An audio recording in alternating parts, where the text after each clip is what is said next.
અમદાવાદમાં ખોટી રીતે ટીડીએસ અને કર માફીના લાભ મામલે આઈટીએ સપાટો બોલાવી દીધો। ગુજરાત સહિત દેશભરમાં 150થી વધુ સ્થળો પર આઈટીના દરોડા ચાલી રહ્યા છે।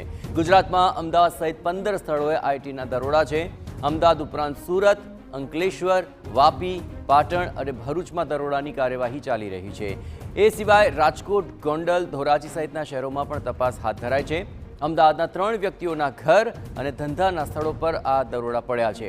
આઈટી રિટર્નમાં ખોટી માહિતી આપીને ક્લેમ કરનારાઓ પર તવાઈ બોલાવવામાં આવી છે। ખોટા આઈટી રિટર્ન ફાઇલ કરનાર તમામને આઈટીઆર અપડેટ કરવા પડશે।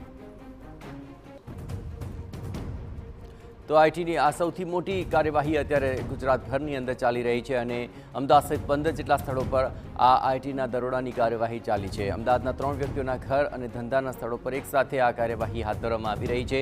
જેમણે ખોટા આઈટી રિટર્ન ફાઇલ કર્યા છે તેને લઈને તેઓ શંકાના ઘેરામાં છે અને કર માફીના લાભ મામલે આઈટીએ આ સપાટો બોલાવ્યો છે। ગુજરાત સહિત જોકે દેશભરમાં 150થી વધુ સ્થળો પર આઈટીનું આ સર્ચ। વધુ વિગતે વાત કરવા જોડાઈ રહ્યા છે ટીવી9 સંવાદદાતા સચિન પાટીલ। આઈટીના દરોડા તો દેશભરમાં છે, પરંતુ ગુજરાતની વાત કરવામાં આવે કયા કયા એવા સ્થળો છે અને કેટલી મત્તા મળવાની શક્યતા જણાઈ રહી છે?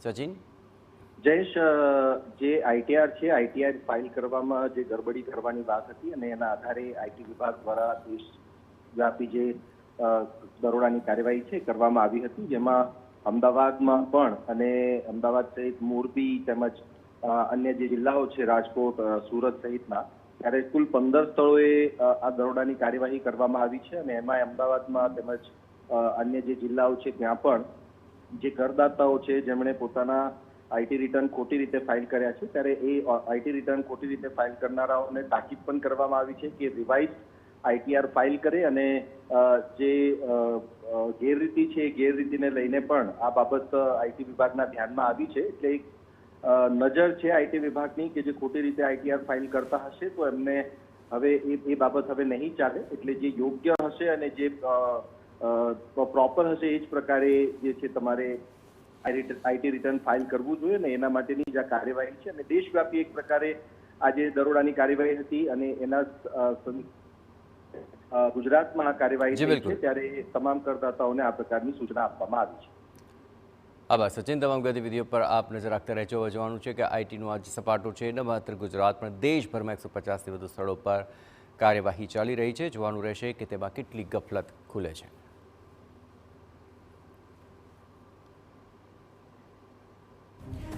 આઈટી રિટર્નની ખોટી માહિતી આપીને જેણે ક્લેમ કર્યો છે તેઓ શંકાના દાયરામાં આવ્યા અને તેને લઈને 150 સ્થળો પર દેશભરની અંદર એકસાથે આ કાર્યવાહી હાથ ધરવામાં આવી છે।